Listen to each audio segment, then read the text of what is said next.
Assalamualaikum warahmatullahi wabarakatuh. Hi, my name is Siti Rafiza binti Muhammad Ali. Today's topic is about In this video, we are going to talk about 3 subtopics in chapter 4 and related application. Measurement of pressure. Pressure measurement is an analysis of an applied force by a fluid, liquid, or gas on a surface. Devices used to measure pressure are open tube manometer, mercury barometer, and a wrap gun.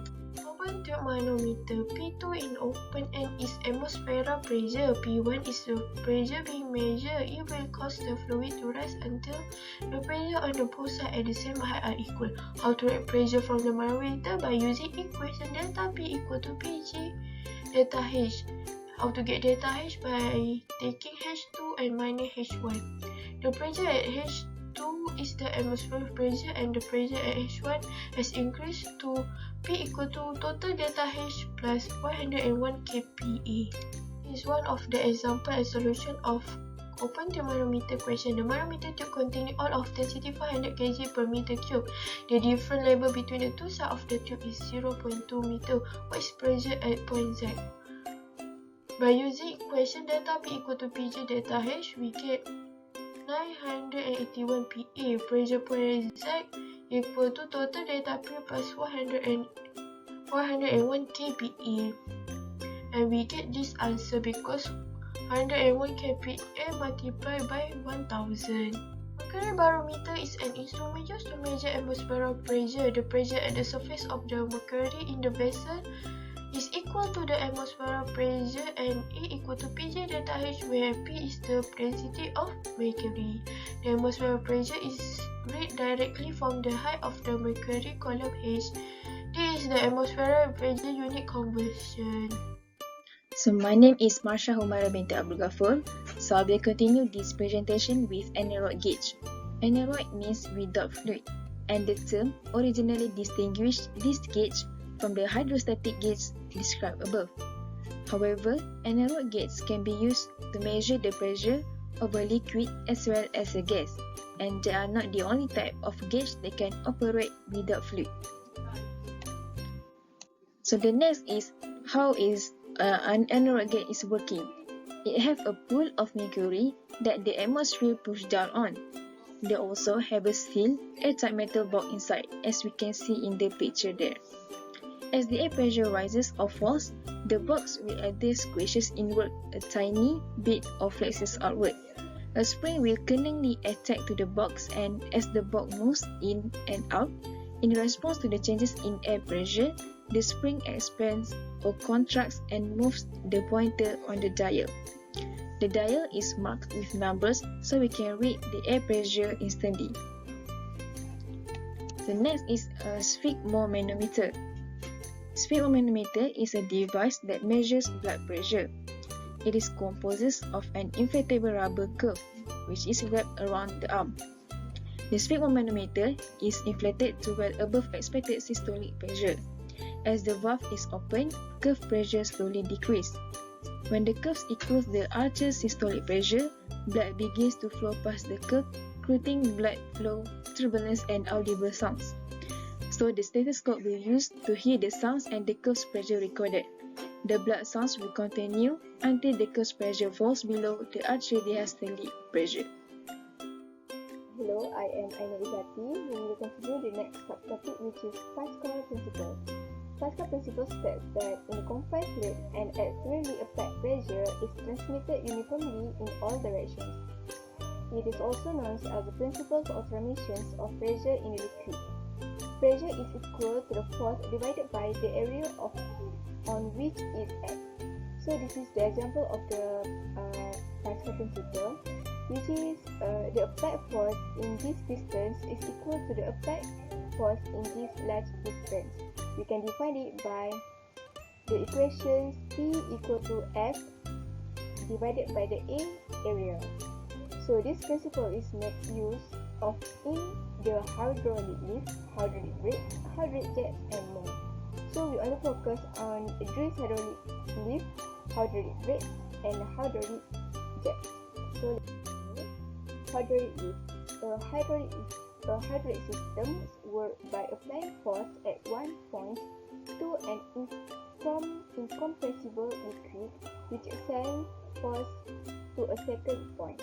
The process involves two pistons that are connected by an oil-filled pipe. This one. A small input force is used to exert a large output force by making the area of the output pistons larger than the area of the input piston. Next, hydraulic brakes. When the pedal is pressed, the piston in the master cylinder exerts the pressure in the brake fluid. The pressure is then moved to the slack cylinder of all the wheels. The pressure causes the pistons to press the brake down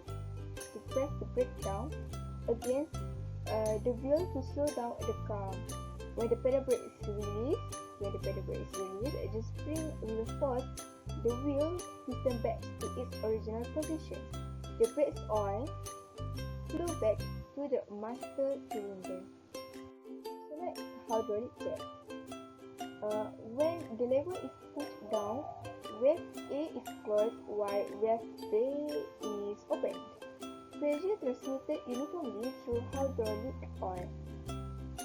Large force is produced at the large cylinder and push the piston upward. Release valve is opened.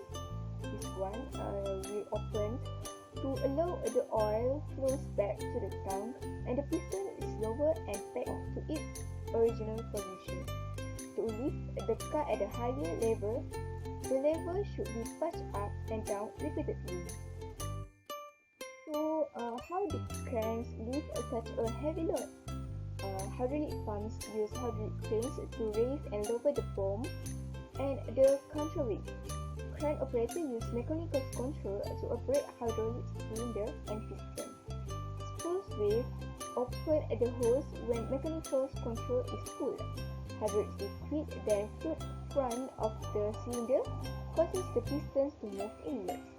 When pushed the mechanical control, another hose is opened by spool valve, causes the hydraulic liquid to be drained. Other parts of cylinder is filled, then the piston is pushed outwards. So that's all from me. Thank you. Hi, I'm Atira. I will continue with buoyancy and Archimedes principle. So the first one, we need to know what is buoyancy. So buoyancy is the upward thrust on a body immersed in a fluid, so enabling it to float or at least to appear lighter. So this is the picture explaining the buoyancy. So the weight of the water displaced increases, also the buoyant force increases. Next, the buoyant force is equal to the weight fluid displaced, and the volume fluid displaced also is equal to the weight submerged object. In daily life, we see why do boats float in seawater than river water. So it is because the density of the river water is lower than that of the sea. Hence, a boat experiences more buoyant force in seawater than in river water. Okay, next, we proceed to the Archimedes principle. Archimedes principle states that the buoyant force on an object immersed in a fluid is equal to the weight of the fluid displaced by the object. So it means volume of fluid displaced is equal to the volume submerged object. In application of daily life, in Archimedes principle is hot air balloon. We see that the envelope of balloon filled with gas of lower density than air. It means weight will decrease, so it's experience buoyant force. If buoyant force greater than total weight of the balloon, it accelerates upwards by a net upwards force. So if buoyant force is equal to the total weight of the balloon, it remains stationary, but it continues to move upwards with constant velocity.